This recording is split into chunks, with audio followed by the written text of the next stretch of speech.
വിശുദ്ധ ദേവസഹായത്തിൻ്റെ ജീവിതത്തിലെ ഈ കാര്യങ്ങളെല്ലാം വളരെ വ്യക്തമായിട്ട് എഴുതി. അദ്ദേഹം മരിക്കുന്നത് 1752 1756 ബിഷപ്പ്, കൊച്ചിയുടെ ബിഷപ്പായിരുന്ന ബിഷപ്പ് ക്ലെമൻസ ജോസഫ് എഴുതിയ മനോഹരമായ ഒരു എഴുത്ത്. പരിശുദ്ധ പിതാവ് അന്നത്തെ മാർപ്പാപ്പയ്ക്ക് എഴുത്താണ് എല്ലാ ആധികാരിക കാര്യങ്ങളും രേഖപ്പെടുത്തി. ഞങ്ങളുടെ നാട്ടിൽ ഇങ്ങനെ ഒരു വിശുദ്ധൻ ജീവിച്ചിരുന്നു, അദ്ദേഹം രക്തസാക്ഷിയായി, അദ്ദേഹത്തിൻ്റെ മരണം ഇങ്ങനെയായിരുന്നു, അദ്ദേഹത്തെ വിശുദ്ധനായിട്ട് ഉയർത്തണമെന്ന് പറഞ്ഞ മനോഹരമായിട്ട് എഴുത്തെഴുതിയിട്ടുണ്ട്. അന്നത്തെ കൊച്ചിയുടെ അന്ന് ഈ സ്ഥലങ്ങളല്ല, അദ്ദേഹം മരിച്ച സ്ഥലം ഉൾപ്പെടെ എല്ലാം വലിയ കൊച്ചി രൂപതയുടെ ഭാഗമായിരുന്നു. അതുകൊണ്ട് ഇപ്പോൾ നമ്മോടൊപ്പം ചേരുന്നു ഇപ്പോഴത്തെ കൊച്ചിയുടെ പിതാവായ ബിഷപ്പ് ജോസഫ് കരിയിൽ. പിതാവിൻ്റെ വാക്കുകൾ നമുക്ക് ശ്രദ്ധിക്കാം. കൊച്ചി രൂപതയുടെ 21ാം മെത്രാനായ ക്ലെമൻ ജോസഫ് കുളസാവ്. കാരണം തെക്കേ ഇന്ത്യ മുഴുവൻ കൊച്ചി രൂപതയുടെ മെത്രാനായ ഇദ്ദേഹത്തിന് അജപാന ശുശ്രൂഷയുടെ മേൽനോട്ടം കൊച്ചി രൂപതയ്ക്കായിരുന്നു. പിന്നെ അദ്ദേഹം ചെയ്ത വലിയൊരു കാര്യം, ഈ ദേവസഹായം പിള്ളയുടെ ജ്ഞാനസ്നാനം മുതൽ മരണം വരെയുള്ള, രക്തസാക്ഷിത്വം വരെയുള്ള കാര്യങ്ങൾ വളരെ കൃത്യമായിട്ട് അത് ശ്രദ്ധിച്ചുകൊണ്ടിരിക്കുകയും അനുദിനമുള്ള വിശേഷങ്ങൾ വരെ അറിയുന്ന രീതിയിലാണ് അദ്ദേഹത്തിൻ്റെ ജേർണൽ നമ്മൾ വായിക്കുമ്പോൾ മനസ്സിലാകുന്നത്. 4 കൊല്ലത്തിന് ശേഷം 1756 നവംബർ മാസം ബെനഡിക്റ്റ് 14 മാർപ്പാപ്പയെ ക്വിൻഗേനിയൽ വിസിറ്റിന് പോയി റോമിൽ വെച്ച് അദ്ദേഹം കാണുമ്പോൾ ഈ രക്തസാക്ഷിയെക്കുറിച്ചുള്ള മുഴുവൻ വിവരങ്ങളും വളരെ ചെറുതാണെങ്കിലും ഒരു ആദ്യത്തെ ആധികാരികമായ ജീവചരിത്ര കുറിപ്പ് എന്ന് പറയാവുന്ന രീതിയിലുള്ള ഒരു ചരിത്രം മാർപ്പാപ്പയ്ക്ക് കൊടുക്കുകയുണ്ടായി. ഈ രേഖയാണ് ദേവസഹായം പിള്ളയുടെ രക്തസാക്ഷിത്വ പ്രഖ്യാപനത്തിന് പ്രധാനപ്പെട്ട ആധാരമായിട്ട് തീർന്നത്. കൊച്ചി രൂപതയെ സംബന്ധിച്ചിടത്തോളം വളരെ സന്തോഷകരമായ ഒരു മുഹൂർത്തമാണിത്. കാരണം ഈ രൂപതയുടെ ഒരു സന്താനം, ഒരു അൽമായ സന്താനം ആദ്യമായിട്ട് വിശുദ്ധ പദവി കൈവരിക്കുന്ന നേരമാണ്. വെറും 7 വർഷത്തെ ജീവിതം കൊണ്ട് അസാധാരണമായ വിശ്വാസ സാക്ഷ്യം കൈവരിച്ച ഈ വിശുദ്ധന് മാതൃകയായിട്ട് അന്ന് തന്നെ ഇദ്ദേഹത്തിൻ്റെ മരണവാർത്ത എത്തിയ നേരത്ത് കുളസാവോ മെത്രാൻ പള്ളിയിലെല്ലാം ഒരു പാസ്റ്ററൽ ലെറ്റർ എഴുതിയിട്ട് അറിയിച്ചു, നമുക്കൊരു രക്തസാക്ഷി ഉണ്ടായിരിക്കുന്നു, അദ്ദേഹം പുണ്യവാനാണ്, അദ്ദേഹത്തിൻ്റെ മരണത്തെ ഓർത്തുകൊണ്ട് എല്ലാ പള്ളിയിലും തെദേവും പാടണമെന്ന്. അദ്ദേഹത്തെ ഉടനെ തന്നെ രക്തസാക്ഷിയായിട്ട് ആദ്യമേ പ്രഖ്യാപിക്കുന്നത് ജോസ് ക്ലെമൻ കുളസാവോ മെത്രാനാണ്.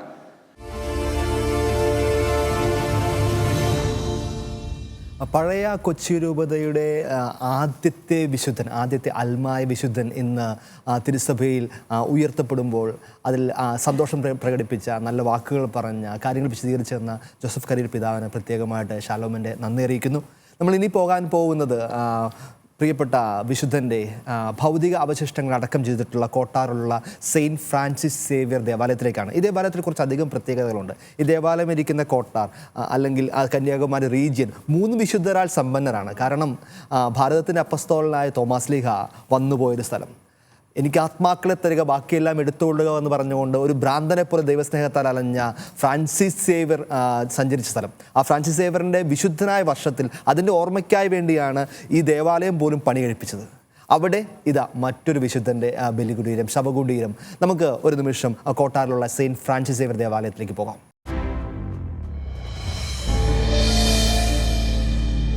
ഒരുപാട് ചരിത്രമുറങ്ങുന്ന ഒരു മണ്ണിലാണ് ഞാനിപ്പോൾ നിൽക്കുന്നത്.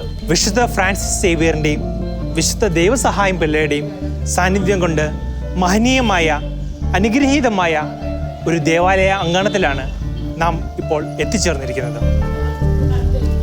ഷാലോം ടിവിയിലെ എല്ലാ പ്രേക്ഷകരെയും ഈ പുണ്യപുരാതനമായ ദേവാലയത്തിലേക്ക് ഞാൻ സ്വാഗതം ചെയ്യുന്നു.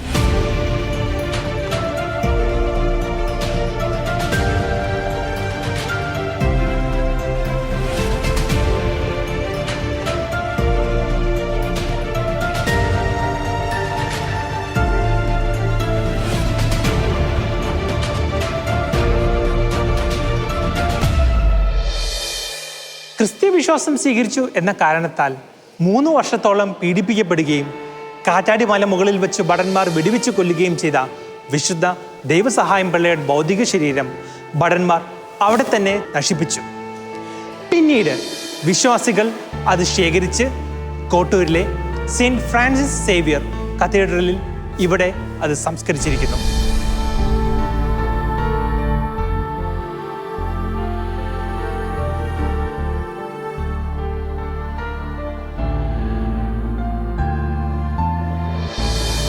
നാനാ ദേശ മതത്തിൽപ്പെട്ട അനേകമായിരം ആളുകൾ ഇവിടെ വരികയും പ്രാർത്ഥിക്കുകയും വിശുദ്ധരുടെ മധ്യസ്ഥത്താൽ അനേകം അടയാളങ്ങളും അത്ഭുതങ്ങളും രോഗശാന്തികളും നേടിയെടുക്കുകയും ചെയ്യുന്നു എന്ന് വിശ്വാസികൾ തന്നെ സാക്ഷ്യപ്പെടുത്തുന്നു. ഈശോയ്ക്ക് വേണ്ടിയും സുവിശേഷത്തിന് വേണ്ടിയും സ്വന്തം ജീവൻ ത്യജിച്ച് നിത്യജീവന് വേണ്ടി അത് നേടിയെടുക്കുകയും ചെയ്ത ഈ പുണ്യാത്മാവിനോട് ചേർന്ന് നമുക്കും പ്രാർത്ഥിക്കാം.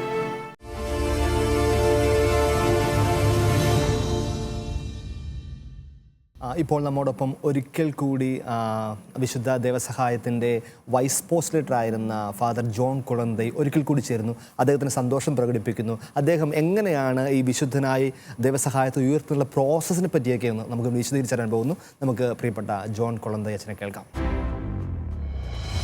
மறைசாட்சி தேவசகாயம் அவர் ஒரு 300 ஆண்டுகளுக்கு முன்பு அவருடைய கதை நடந்தது. 1712 அவர் பிறந்தார். 1752 அவருடைய மறைசாட்சியம். அப்படின்னால் அவர் இன்றைக்கு நேற்றைக்கு அல்ல அது நடந்தது. ஏறக்குறைய 300 வருஷம் என்றால் பார்த்தவங்க யாரும் கிடையாது. அப்போ என்ன வேணும்?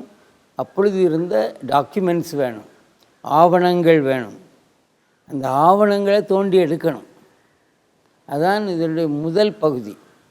இதனுடைய முதல் பகுதி ஆவணங்களை தோண்டி எடுத்து இவர் ஒரு மறைசாட்சி என்று அறிவிக்கணும்னா அந்த மறைசாட்சி நடந்தது உண்மை, இப்படி ஒரு ஆள் இருந்தார், அவர் இந்த நாள் பிறந்தார், இந்த நாள் இப்படி இருந்தார், இந்த நாள் அவர் ஞானஸ்நானம் பெற்றார், இந்த நாள் அவர் கொல்லப்பட்டார், ஏன் கொல்லப்பட்டார், இதெல்லாம் அந்த ஆவணங்களை வச்சு டாக்குமெண்ட்ஸை வச்சு அதை ப்ரூவ் செய்யணும், அதை நிரூபிக்கணும்.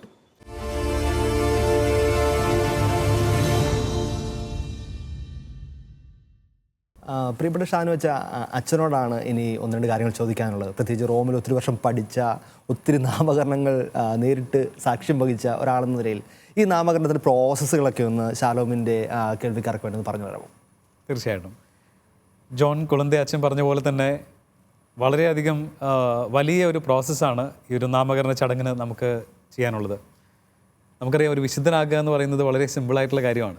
നന്നായി ജീവിക്കുക, മറ്റുള്ളവർക്ക് നല്ലത് ചെയ്യുക, മരിക്കുക, സ്വർഗത്തിൽ പോവുക, വിശുദ്ധനാവും.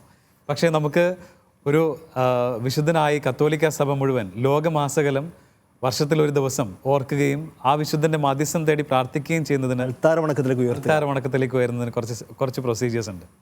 അതിൽ ഒന്നാമത്തെ പ്രൊസീജിയർ എന്ന് പറയുന്നത്, ഇപ്പോൾ അച്ഛൻ പറഞ്ഞതുപോലെ തന്നെ ഈ ഒരു വിശുദ്ധൻ ജീവിച്ചിരുന്നു, അല്ലെങ്കിൽ അദ്ദേഹം ഇത്രയും കാര്യങ്ങൾ വളരെ നന്നായി ചെയ്തിരുന്നു, ഒരു സമൂഹത്തിൻ്റെ നന്മയ്ക്കായിട്ട് ഹീറോയിക് വെർച്യൂസ് ഉണ്ടായിരുന്നു എന്നുള്ള കാര്യത്തെക്കുറിച്ചുള്ള പഠനമാണ്.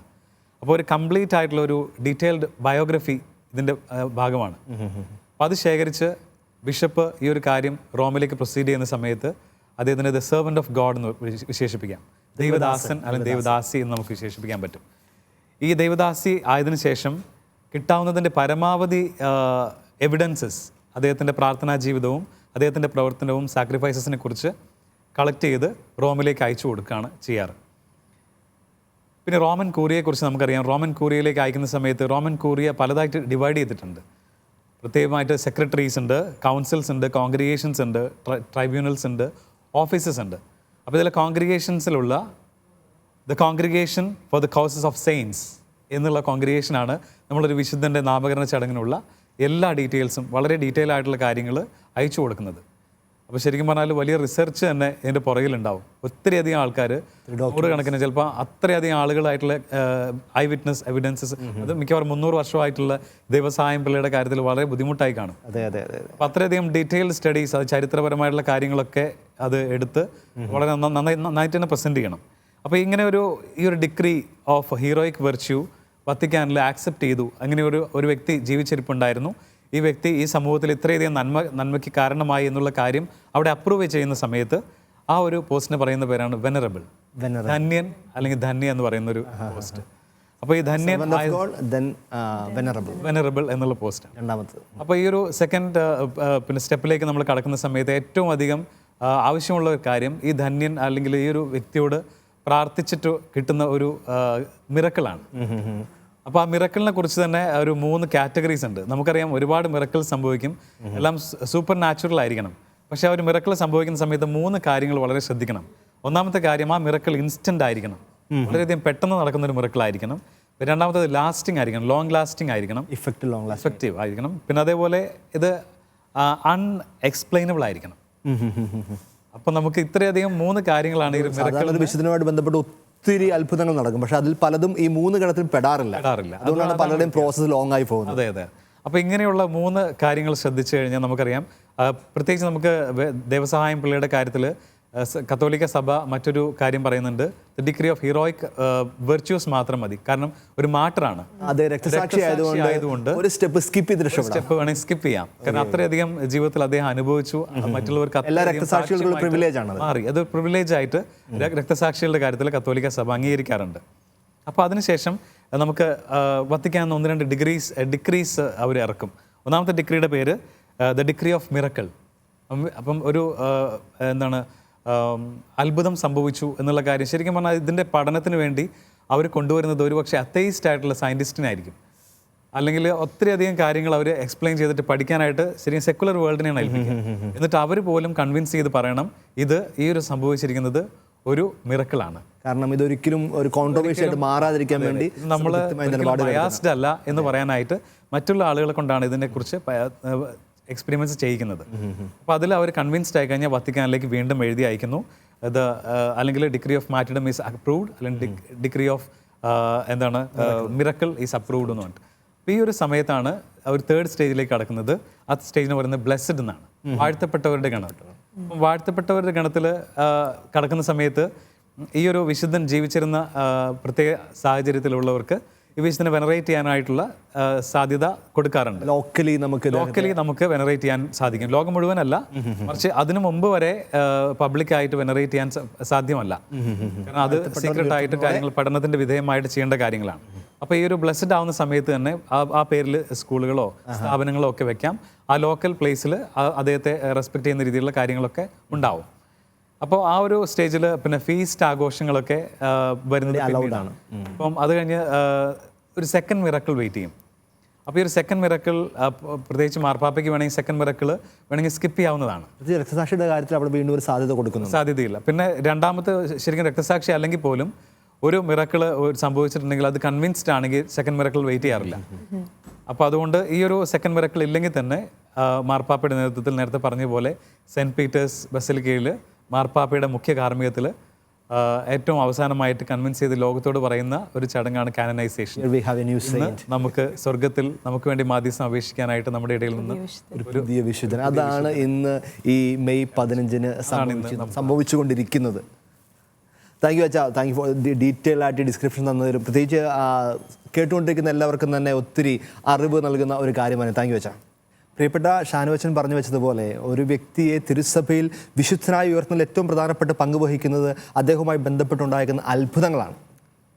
വിശുദ്ധ ദേവസഹായത്തിൻ്റെ മാധ്യസ്ഥത്തിലൂടെ ഒട്ടനേകം അത്ഭുതങ്ങൾ ഈ ഒരു കാലഘട്ടത്തിൽ സംഭവിച്ചിട്ടുണ്ട്. അതിലേറ്റവും പ്രധാനപ്പെട്ടത് കൃഷ്ണൻ എന്ന് പറയുന്ന ഒരു കുട്ടിയിൽ സംഭവിച്ച ഒരു അത്ഭുതമായിരുന്നു. ഇന്ന് ആ കൃഷ്ണൻ വളർന്ന് അദ്ദേഹം ഒരു സ്കൂളിൻ്റെ പ്രിൻസിപ്പളും കൂടിയാണ്. അദ്ദേഹം ഇപ്പോൾ നമ്മോടൊപ്പം ചേരുന്നു. വളരെ ആവേശത്തോടും സന്തോഷത്തോടും കൂടി തൻ്റെ ബാല്യത്തിലുണ്ടായ വലിയൊരു ദൈവാനുഭവം, ദൈവം അദ്ദേഹത്തെ വിശുദ്ധ ദേവസഹായത്തിൽ തൊട്ട അനുഭവം നമ്മുടെ ശാലോമനായി പങ്കുവയ്ക്കുന്നു. അത് നമുക്ക് കൃഷ്ണനെ ശ്രമിക്കാം.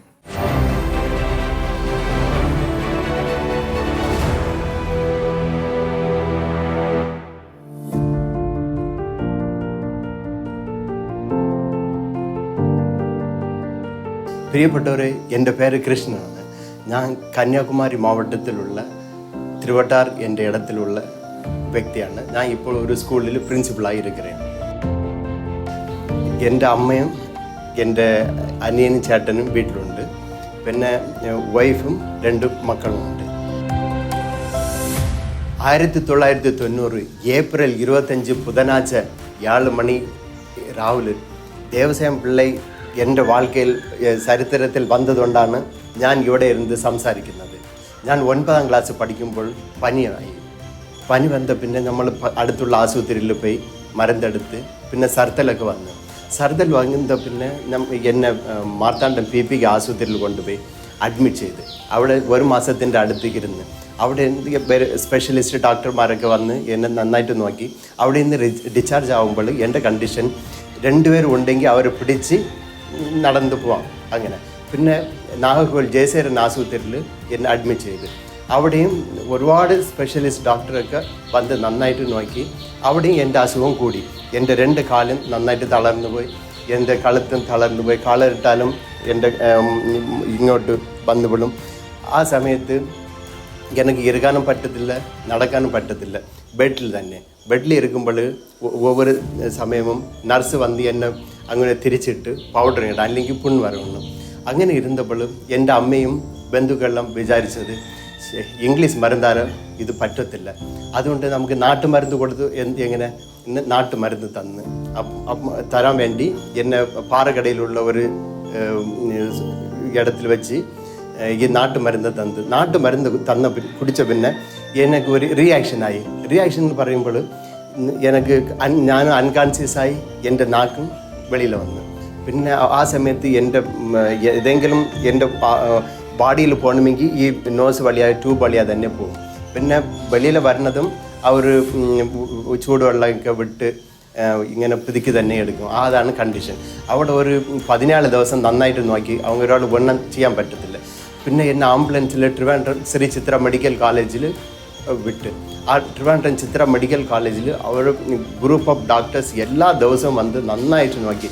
അവരാൽ ചെയ്യാൻ പറ്റിയത് ഞാൻ അൺകോൺഷ്യസായി കോൺഷ്യസ് കറക്റ്റായി പിന്നെ എൻ്റെ നാക്കും ശരിയായി ക്ലിയറായി കിട്ടി. ഇത്ര തന്നെ അവരാൽ ചെയ്യാൻ പറ്റിയത്, വേറെ ഒന്നും ചെയ്യാൻ പറ്റത്തില്ല.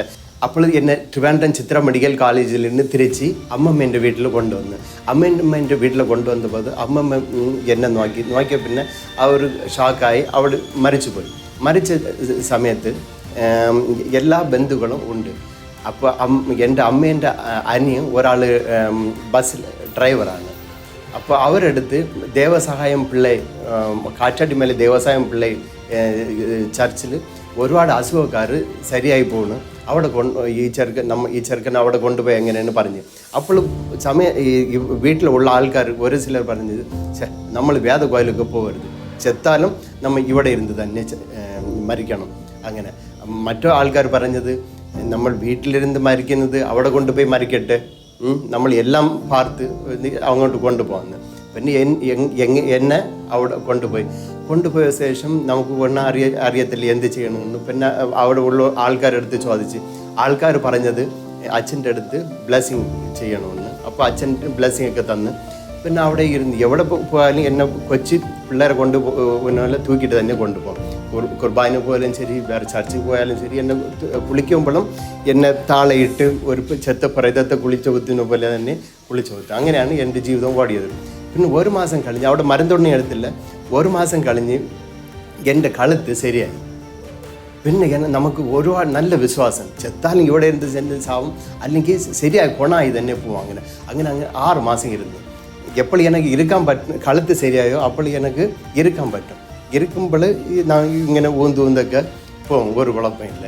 അപ്പോൾ ആ സമയത്ത് ഏപ്രിൽ മാസം ഉണ്ടാകുമ്പോൾ എനിക്ക് ഇവിടെയൊക്കെ പുണ്ണ് വന്ന പിന്നെ എന്നെ തൂക്കിയിട്ട് തന്നെ പോകണം. ഏപ്രിൽ 24 നമ്മൾ അവിടെയാണ് ദേവസ്വം പിള്ളை ചുട്ടുകൊന്ന ഇടത്തിലാണ് നമ്മൾ ഉറങ്ങുന്നത്. അമ്മയെ ആ ദിവസം ഉറങ്ങിയില്ല. ഞാനും വിചാരിച്ച്, ഞാൻ കൊച്ചു ചെറുക്കനിൽ വിചാരിച്ച് എല്ലാവരും വിട്ടിട്ട് പോയാൽ നമ്മളൊക്കെ അത് അങ്ങനെ വിചാരിച്ച് പിന്നെ ഞാൻ കുറച്ച് നേരം ഉറങ്ങി. അമ്മ ഉറങ്ങിയില്ല, ഫുള്ളായിട്ട് പ്രാർത്ഥിച്ച് അങ്ങനെ ഇരുന്ന്. പിറ്റേ ദിവസം 25 രാവിലെ ഞാൻ എളിച്ച് അവിടെ ഇരുന്ന് പ്രാർത്ഥിക്കും. ആ ഫാദർ ഹേവ് മേരിയൊക്കെ ഡെയിലി പ്രാർത്ഥിക്കും, ഇന്നും പ്രാർത്ഥിക്കും. ആ പ്രാർത്ഥിക്കുന്ന സമയത്തിൽ താഴെ നിന്ന് ഒരാൾ വന്ന് അവരുടെ ഫേസ് വന്ന് round face white dhoti white ഷർട്ടും അവർ ഇട്ടിട്ടുണ്ട്.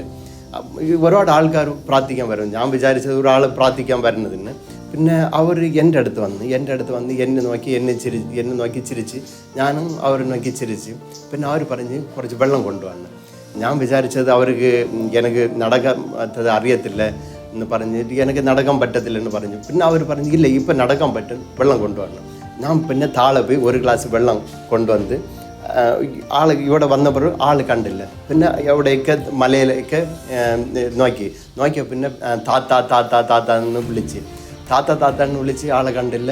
പിന്നെ എങ്കും ചുറ്റിയതുകൊണ്ട് എനക്കും ദാഹമായി. പിന്നെ ആ വെള്ളത്തിനെ കുടിച്ച പിന്നെ തന്നെ എനിക്ക് നല്ല സ്വയം ഉണർച്ചു പോയി, എനിക്കിപ്പോഴും നടക്കാനുണ്ട്. പിന്നെ ഞാൻ അമ്മയെ നോക്കാൻ പോയി, അമ്മ ചായ വയ്ക്കാൻ പോയി ചാവടിയിൽ. അവിടെ എല്ലാവരും പോയി ഇത് എങ്ങനെയാണ് സംഭവിച്ചതെന്ന് എല്ലാവരും എൻ്റെ അടുത്ത് വിചാരിച്ച്. അപ്പോൾ വിചാരിച്ച പിന്നെ തന്നെ ഞാൻ എല്ലാം പറഞ്ഞ് എങ്ങനെയാണ്. അപ്പോൾ എല്ലാവരും ഇത് മഹാ അത്ഭുതം അല്ലേ അങ്ങനെ പറഞ്ഞിട്ട് പിന്നെ ഇത് കോയിൽ മണിയൊക്കെ അടിച്ച് എല്ലാ ആൾക്കാരും പെരുന്നാൾ പോലെ ഒന്നായിട്ട് കൂടി. പിന്നെ അച്ഛന്മാരും ഇത് വെളിയെ പോയ അച്ഛന്മാരും കുറച്ച് കഴിഞ്ഞ് വന്ന് എല്ലാവരും അച്ഛന്മാരും ഫസ്റ്റ് കൊച്ചച്ഛൻ വന്ന് എന്നെ നോക്കിയിട്ട് ഒരേ കണ്ണീരാണ്. പിന്നെ അച്ഛനും കണ്ണീര്. വേറെ ആൾക്കാരൊക്കെ എന്നെ നോക്കുന്നതും കരയുന്നതും എങ്ങനെ പറ്റിയെന്ന്. യേസു ദേവസഹായം പിള്ളை வழியாயிட்டு எனக்கு செய்த அற்புதத்தை போல பலருக்கும் அற்புதங்கள் செய்திருக்கிறாங்க. இந்த சமூகத்தில் எவ்வளவு மாற்றம் வந்திருக்கிறதோ அதே போல் எனக்கு வந்த மாற்றத்தை போல் இந்த சமுதாயத்துக்கும் நிறைய மாற்றம் வந்திருக்கு. அதே போல் நம்ம குடும்பத்துக்கும் நிறைய மாற்றங்கள் வந்திருக்கு. ஆனால் இன்னைக்கு தேவசாயம் பிள்ளைக்கு புனிதர் பட்டம் கொடுக்குறாங்கன்னு நினைக்கிறப்போ எனக்கு பெரும் மகிழ்ச்சியாக இருக்கிறது. அது இந்த தேவசாயம் பிள்ளை இன்னிலிருந்து உலகம் அறிகின்ற ஒரு புனிதராக மாறுவதை நினைக்கும் பொழுது எனக்கு ரொம்ப மகிழ்ச்சியாக இருக்கிறது. நான் இறைவனுக்கு நன்றி சொல்கிறேன். நன்றி. പ്രിയപ്പെട്ടവരെ, കൃഷ്ണനെ പോലെ നൂറുകണക്കിന് ആളുകളാണ് എല്ലാ ദിവസവും കാറ്റാടിമലയിലും മുട്ടടിച്ചാമ്പാറയിലും അതുപോലെ തന്നെ കോട്ടാറിലെ ഭൗതികാവശിഷ്ടങ്ങൾ അടക്കം ചെയ്യുന്ന ദേവാലയത്തിലുമെല്ലാം വന്ന് ദൈവസഹായം പിള്ളയിലൂടെ കർത്താവിൻ്റെ സൗഖ്യത്തിൻ്റെ കരം ഏറ്റുവാങ്ങി കടന്നു പോകുന്നത്. നമുക്ക് ഈ നിമിഷം നമ്മുടെ കേരളത്തിൽ നിന്നുള്ള ഒരു സാക്ഷ്യം കേൾക്കാം. നമുക്ക് ഈ ന്യൂ ജനറേഷൻ ഭാഷയിൽ വേണമെങ്കിൽ A hard core fan of Devasahayam എന്ന് വേണമെങ്കിൽ പറയാം. നമ്മുടെ പാവറട്ടിയിൽ നിന്നുള്ള തൃശ്ശൂർ പാവറട്ടിയിൽ നിന്നുള്ള ജോസേട്ടൻ വളരെ രസകരമായി വളരെ തീഷ്ണതയായി എങ്ങനെ ദേവസഹായം പിള്ളയോടുള്ള ഒരു ഭക്തിയൊക്കെ കേരളത്തിൽ വർദ്ധിപ്പിക്കാമെന്ന് പരിശ്രമിക്കുന്ന ഒരു തീഷ്ണമതിയായ ഒരു അൽമായൻ. നമുക്ക് പ്രിയപ്പെട്ട ജോസേട്ടനിലേക്ക് പോകാം. വാസ്തവത്തിൽ ഈ മനുഷ്യനെക്കുറിച്ച് എനിക്കൊന്നും അറിയുമായിരുന്നില്ല.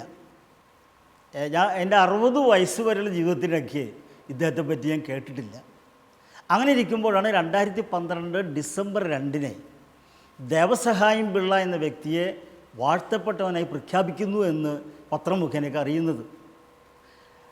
ആ സമയത്ത് അതിനോടനുബന്ധിച്ച് തന്നെ നമ്മുടെ Benny sir, Chevalier Benny sir ഒരു ലേഖനം ആ സൺഡേ ശാലോമിൽ പ്രസിദ്ധീകരിച്ചു. അത് വായിച്ചപ്പോൾ വാസ്തവത്തിൽ എനിക്ക് സംശയമാണ് തോന്നിയത്. വിശ്വസിക്കാൻ പറ്റിയില്ല. കാരണം ഇത്രയും ഭീകരമായ ആ ക്രൂരമായ മർദ്ദനങ്ങളേറ്റ് എന്തൊക്കെയോ അങ്ങനെ ഒരു വ്യക്തിയെപ്പറ്റി എന്തുകൊണ്ട് നമ്മൾ അറിഞ്ഞില്ല നേരത്തെ. 8 കാര്യക്കന്മാർ ചോരൽ വടി കൊണ്ട് മുൾവടി കൊണ്ടൊക്കെ അടിച്ച് ആ ദേഹത്തു നിന്ന് ഇങ്ങോട്ട് എടുക്കുമ്പോൾ മാംസം തെറിച്ച് വീഴുകയും അവിടെ ആ മുളകരച്ച് തേച്ച് അങ്ങനെയൊക്കെ എത്രയോ പീഡനങ്ങളാണ് കേട്ടത്. ഇതൊക്കെ സത്യമാണോ എന്നൊരു സംശയം എനിക്കുണ്ടായത്. എങ്കിലും ഇതിനെപ്പറ്റി അറിയണം. ഞാൻ ബെന്നി സാറിൻ്റെ ആ ലേഖനം വെച്ച് ഞാൻ ഓരോ സ്ഥലങ്ങൾ നോക്കി. മാത്രമല്ല ഇദ്ദേഹത്തെ പറ്റി കിട്ടാവുന്ന പുസ്തകങ്ങളൊക്കെ ഞാൻ വാങ്ങിച്ചു. എന്നിട്ട് ഇത് ശരിയാണോ എന്നറിയാൻ വേണ്ടിയിട്ട് ഈ സ്ഥലങ്ങളിലേക്ക് ഞാൻ യാത്ര പോവുകയാണ്. ഒരു 1.5 വർഷമെടുത്തു ഇത് ഓരോ സ്ഥലങ്ങളും കണ്ടെത്താൻ. അങ്ങനെ ഓരോ സ്ഥലങ്ങളിൽ പോയിട്ട് ഞാൻ അവിടെയുള്ള വൈദികരോട് അവിടുത്തെ ആൾക്കാരൊക്കെ ചോദിച്ചറിയും ഇത് എന്താണ് ഈ മനുഷ്യൻ. അങ്ങനെ അന്ന് എനിക്ക് കുറേ വിവരങ്ങൾ കിട്ടി. അങ്ങനെ ഞാൻ കണ്ടെത്തിയ ആ വിവരങ്ങളൊക്കെ വെച്ച് ഒരു പുസ്തകം എഴുതാനുള്ള ദൈവാനുഗ്രഹം ഉണ്ടായി. ഇതാണ് ആ പുസ്തകം. ഈ പുസ്തകം ഞാൻ പലർക്കും ഡിസ്ട്രിബ്യൂട്ട് ചെയ്തു, പബ്ലിഷ് ചെയ്തു. പലർക്കും ഈ സ്ഥലങ്ങൾ കാണുന്ന ആഗ്രഹം പറഞ്ഞു. അങ്ങനെ അവരെ കൂട്ടി, കുറച്ച് പേരൊക്കെ കൂട്ടി ഞാൻ ഒരു ബസ് അറേഞ്ച് ചെയ്ത് അങ്ങോട്ട് പോവുകയാണ്. അത് 2015 ഞാൻ സ്റ്റാർട്ട് ചെയ്തത്. പിന്നെ അവിടെ നിന്ന് അങ്ങോട്ട് ഇന്ന് വരെ ഒരു 33 യാത്രകൾ ഞാൻ സംഘടിപ്പിക്കുകയുണ്ടായി. അതിലൊക്കെ വരുന്നവർക്ക് വളരെയേറെ അനുഭവങ്ങളുണ്ടായി. ചിലർക്കൊക്കെ നല്ല അത്ഭുതങ്ങളും ഉണ്ടായിട്ടുണ്ട്. അപ്പോൾ അത് അങ്ങനെയാണ് എനിക്കൊരു ഇൻസ്പിറേഷനായിരുന്നു. അത് മാത്രമല്ല എൻ്റെ ഒരു മിഷൻ പോലെ ഞാൻ എടുത്തത്. സത്യമാണെന്ന് ഞാൻ അനുഭവിച്ചറിഞ്ഞ ഈ കാര്യങ്ങൾ മറ്റുള്ളവരെ അറിയിക്കണം, അതെൻ്റെ കടമയാണ്, ഒരു അൽമായനായ എൻ്റെ കടമയാണ് എനിക്ക് തോന്നി. അങ്ങനെ ഞാൻ അറിഞ്ഞ ആ സത്യം മറ്റുള്ളവരെ അറിയിക്കാനാണ് ഞാൻ ഈ ട്രിപ്പുകളൊക്കെ നടത്തിയത്. 33 നടത്തി. അങ്ങനെ ഈ ട്രിപ്പുകളിൽ സഹകരിച്ചവർക്ക് ഒരുമിച്ച് കൂടുവാൻ ഒരു സ്ഥലം അന്വേഷിച്ചപ്പോൾ എൻ്റെ ഒരു ട്രസ്റ്റ് ബിൽഡിംഗ് ഉണ്ട് ഇവിടെ. ആ ബിൽഡിങ്ങിൽ പാവർട്ടിയിലാണത്. പാവർട്ടി യോസഫിതാവിൻ്റെ തീർത്ഥകേന്ദ്രത്തിൻ്റെ തൊട്ടടുത്ത് പള്ളിക്കടയിൽ അടുത്താണ്. ആ ബിൽഡിങ്ങിൽ ടോപ്പ് ഫ്ലോറിൽ അതിനുവേണ്ടി ക്രമീകരിച്ചു. അവിടെ ഒരു രൂപം അവിടെ പ്രതിഷ്ഠിച്ചു. ഒരു പൂർണ്ണകായ രൂപം തന്നെയാണ്, 4 അടി 5 അടി ഉയരമുള്ള രൂപമാണ്. അങ്ങനെ എല്ലാ വെള്ളിയാഴ്ചകളിലും ഞങ്ങൾ നൊവേന തുടങ്ങി. ദേവസാഹിംപിള്ളയുടെ നൊവേനയും മധ്യസ്ഥ പ്രാർത്ഥനയും ജപമാലയൊക്കെ ആയിട്ട് തുടങ്ങി. അങ്ങനെ ആളുകൾ വരാൻ തുടങ്ങി അവിടേക്ക്. അങ്ങനെ ഞങ്ങൾ ഒരു മിനിസ്ട്രി സ്റ്റാർട്ട് ചെയ്തു, ലൈറ്റ് മിനിസ്ട്രീസ്. അതിൻ്റെ ഓഫീസാണ് ലൈറ്റ് ഹൗസ് എന്ന് പറയും. അതിൻ്റെ മുകളിലാണ്, ടോപ്പ് ഫ്ലോറിലാണ് അത്. ഞങ്ങൾ നൊവേന കഴിക്കാൻ തുടങ്ങി, ആളുകൾ വരാൻ തുടങ്ങി, ധാരാളം അത്ഭുതങ്ങൾ അടയാളങ്ങളൊക്കെ ഉണ്ടാകാൻ തുടങ്ങി. പലർക്കും ഇങ്ങനെ ആ സ്ഥലങ്ങൾ കാണണമെന്ന് ആഗ്രഹം പറഞ്ഞു. എല്ലാവരും നമുക്ക് കൊണ്ടുപോകാൻ പറ്റില്ല, പല സ്ഥലങ്ങളിലുള്ള ആൾക്കാരാണ്. അപ്പോൾ ഞാൻ എന്ത് ചെയ്തെന്ന് വെച്ചാൽ അങ്ങനെയുള്ളവർക്ക് വേണ്ടിയിട്ട്, ഇപ്പോൾ നമ്മളെ കൂടെ വരാൻ സാധിക്കാത്ത ആൾക്കാരുണ്ട്, അവർക്കും പോകാൻ വേണ്ടിയിട്ട് ഒറ്റയ്ക്ക് പോകാം. ഒരു പുസ്തകം തയ്യാറാക്കിയതാണ് കാറ്റാടി മലയിലേക്ക് എന്ന് പറയുന്ന ഈ ചെറിയ ഒരു പുസ്തകം. ഇതിലെല്ലാ സ്ഥലങ്ങളും നമുക്ക് സന്ദർശിക്കേണ്ടതായ എല്ലാ സ്ഥലങ്ങളെക്കുറിച്ചും ഫോട്ടോകൾ സഹിതം ഞാൻ അതിൽ വിവരണം കൊടുത്തിട്ടുണ്ട്. ഈ ഗൈഡ് ഉപയോഗിച്ച് ആർക്കും ഒറ്റയ്ക്കായിട്ട് ഇനി വേണമെങ്കിൽ പോകാൻ സാധിക്കും.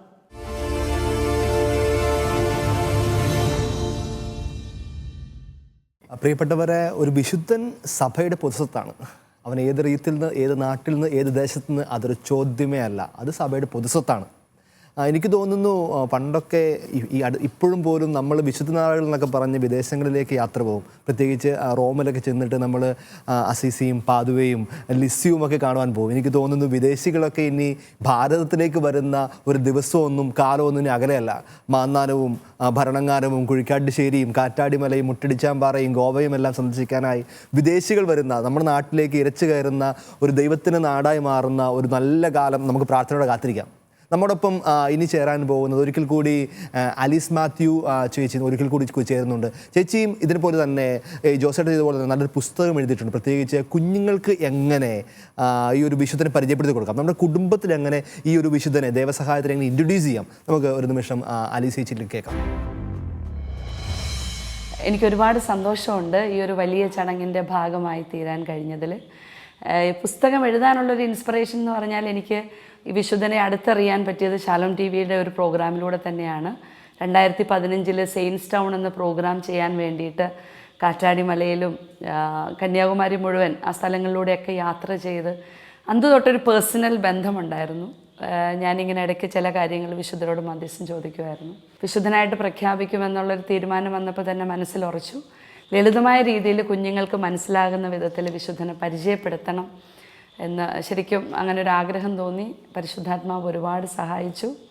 അതുതന്നെയല്ല, ഈ പുസ്തകം ഞാൻ എഴുതിയത് കാറ്റാടിമലയിൽ അദ്ദേഹം മരിച്ചു വീണ പാറയുടെ അവിടെയൊക്കെ പോയി കുറേ സമയം ഇരുന്ന് അവിടുത്തെ ചാപ്പലിൽ പോയിരുന്ന് പ്രാർത്ഥിച്ചും 2-3 ദിവസം ഞാനും എൻ്റെ ഹസ്ബൻഡ് മാത്യു ഞങ്ങൾ ഒരുമിച്ച് അവിടെ പോയി അവിടെ താമസിച്ച് അവിടെ ഇരുന്നാണ് ശരിക്കും ഇതിൻ്റെ ഒരു ഈ ചിത്രകഥ പൂർത്തീകരിക്കാനായിട്ട് സാധിച്ചത്. ശരിക്കും പരിശുദ്ധാത്മാവിൻ്റെ ഒരു നയിക്കപ്പെടലുണ്ടായിരുന്നു, വിശുദ്ധൻ്റെ സാന്നിധ്യവും കൂട്ടും ഉണ്ടായിരുന്നു. അപ്പം നമുക്കറിയാം ഈ ഇദ്ദേഹം ജീവിച്ചിരുന്നത് ഒരു തരത്തിൽ കേരളത്തിൻ്റെ ഒരു ഭാഗത്തു കൂടിയായിരുന്നു. അപ്പോൾ ഇത്രയും ധീരമായിട്ട് കർത്താവിന് വേണ്ടി നിലകണ്ട ഒരു വ്യക്തിയെക്കുറിച്ച് നമ്മുടെ കുഞ്ഞുങ്ങൾ മനസ്സിലാക്കിയിരിക്കണം എന്നുള്ളത് ഏറ്റവും പ്രധാനപ്പെട്ട കാര്യമാണ്. കാരണം വിശ്വാസം ഏറ്റവും അധികം ചലഞ്ച് ചെയ്യപ്പെടുന്ന ഒരു കാലഘട്ടത്തിലാണ്. അത് കുഞ്ഞുങ്ങൾക്ക് ഏറ്റവും ലളിതമായ വിധത്തിൽ അവർക്കും കൂടെ ഇൻട്രസ്റ്റിംഗ്, കാരണം കുട്ടികൾ അഡ്വഞ്ചർ ഇഷ്ടപ്പെടും.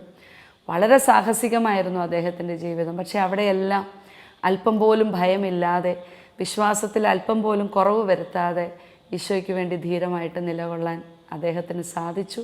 തീർച്ചയായിട്ടും കുഞ്ഞുങ്ങളുടെ ഹൃദയത്തെ ഏറെ സ്വാധീനിക്കും ഈ ജീവിതം എന്നെനിക്ക് ഉറപ്പുണ്ട്.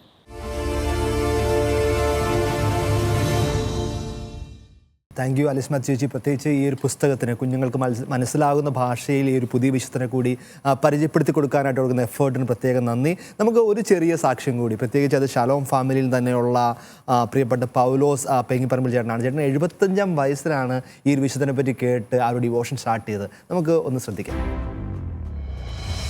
എൻ്റെ പേര് പൗലോസ് പെങ്ങിപ്പറമ്പിൽ, ഇരിഞ്ഞാലക്കുട രൂപത കുറ്റിക്കാട് ഇടവകയിലെ അംഗമാണ് ഞാൻ. എൻ്റെ 75-ാമത്തെ വയസ്സിലാണ് ദൈവസഹായത്തെപ്പറ്റി ഞാൻ അറിഞ്ഞത്. അത് ഇപ്രകാരമായിരുന്നു. ഷാലോമിൻ്റെ എല്ലാമായ ഷെവിലിയർ വെഞ്ഞിപ്പുനത്ര എഴുതിയൊരു എഡിറ്റോറിയൽ വായിച്ചപ്പോഴാണ് ഈ വിശുദ്ധനെ പറ്റി കൂടുതൽ അറിയാൻ സാധിച്ചത്. അന്ന് മുതൽ ഈ വിശുദ്ധൻ നടന്നു നീങ്ങി എല്ലാ സ്ഥലങ്ങളും കാണണമെന്ന് തീവ്രമായ ആഗ്രഹമുണ്ടായിരുന്നു. അങ്ങനെ എനിക്ക് അവിടെ പോകാനും എല്ലാ സ്ഥലങ്ങളും കാണാനും സാധിച്ചു. പ്രത്യേകിച്ച് മുട്ടിച്ചമ്പാറയിൽ ഉള്ള അരുവിയിൽ നിന്ന് വെള്ളം കോരി കുടിക്കാൻ സാധിച്ചു. ഇത് കഴിഞ്ഞ് കാറ്റാടി മലയിൽ ചെന്ന് വിശുദ്ധനെ വെടിവെച്ച് കൊന്ന പാറയിൽ ഞാൻ കല്ലുകൊണ്ട് തട്ടി ചെവി വെച്ച് വയ്ക്കുമ്പോൾ ശരിക്കും പള്ളിമണിയുടെ സൗണ്ട് കേൾക്കാൻ സാധിച്ചു. അവിടെ അനേകർ വന്ന് പ്രാർത്ഥിക്കുന്നുണ്ടായിരുന്നു. അപ്പോൾ ഞാനും ഒരു നിയോഗം വെച്ച് പ്രാർത്ഥിച്ചു. കർത്താവ് നടന്നു നീങ്ങിയ സ്ഥലങ്ങൾ, പരിശുദ്ധമ്മ നടന്നു നീങ്ങിയ സ്ഥലങ്ങൾ കാണാൻ, ഇസ്രായേൽ പോകാനായിട്ട് ഞാൻ ഈ വിശുദ്ധനെ മധ്യസ്ഥം വെച്ച് ഞാൻ പ്രാർത്ഥിച്ചായിരുന്നു. അത്ഭുതം എന്ന് പറയട്ടെ, എനിക്ക് ഏതാനും മാസങ്ങൾക്കുള്ളിൽ തന്നെ ഇസ്രായേൽ പോകാൻ സാധിച്ചു. എന്നെ ശ്രവിക്കുന്ന സഹോദര സഹോദരി, നിങ്ങൾ തീർച്ചയായിട്ടും ഈ മധ്യസ്ഥം വെച്ച് പ്രാർത്ഥിക്കുന്ന ഏത് കാര്യം സാധിച്ചു കിട്ടുമെന്ന് ഞാൻ പൂർണ്ണമായി വിശ്വസിക്കുന്നു.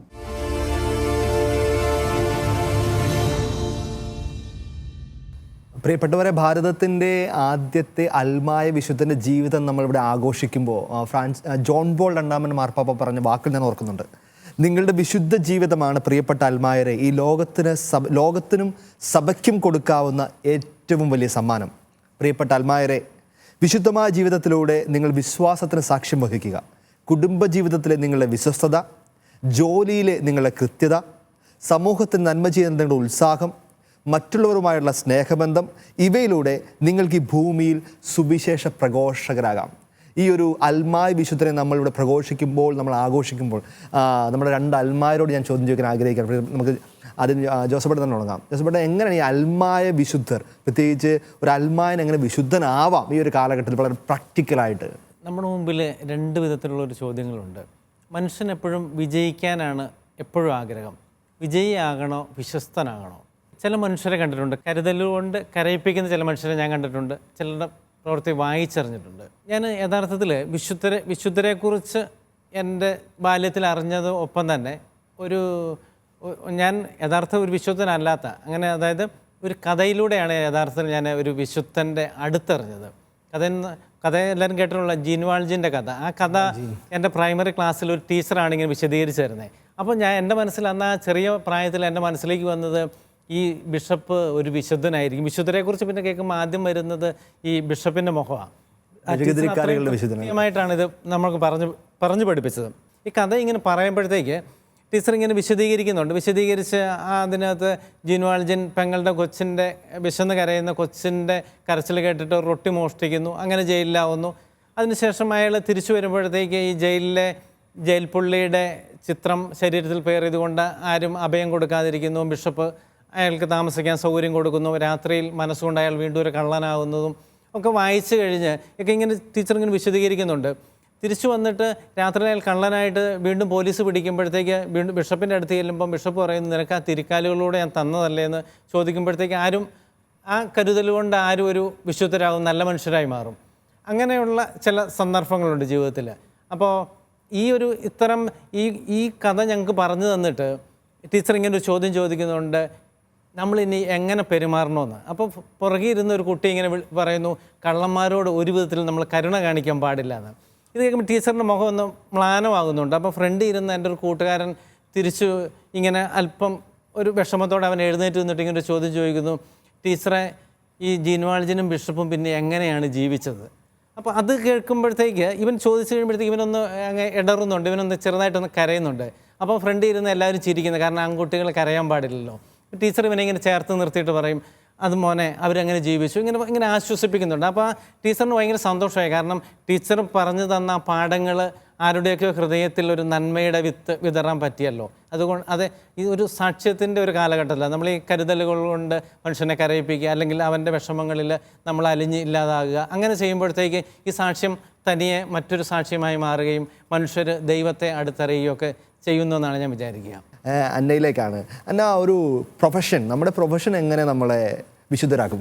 ഏതൊരു profession, not just teaching, I think ഏതൊരു പ്രൊഫഷൻ ആയാലും നമ്മൾ എത്ര ഡെഡിക്കേറ്റഡ് ആയിട്ടും എത്ര റെസ്പോൺസിബിളുമായിട്ട് അതിലിരിക്കുന്നുവോ അതിനനുസരിച്ചുള്ള ഫ്രൂട്ട്ഫുൾനെസ് അതിലുണ്ട്. So when we connected to ആ സ്പിരിച്വാലിറ്റി, നമ്മളുടെ ഓരോരുത്തരുടെയും ആത്മീയ ജീവിതത്തിനോട് അത് കണക്ട് ചെയ്യുമ്പം ആ റെസ്പോൺസിബിലിറ്റീനെയും ആ ഡ്യൂട്ടീനെയും ടുവേർഡ്സ് ഗോഡ് നമ്മൾ ഓഫർ ചെയ്യുമ്പം obviously each lay man or every laity, ഏതൊരു സാധാരണ വ്യക്തിയും somewhere or the other is contributing to sainthood. വിശുദ്ധിയിലേക്ക് എന്തൊക്കെയോ അവരവിടെ കോൺട്രിബ്യൂട്ട് ചെയ്യുന്നുണ്ട്.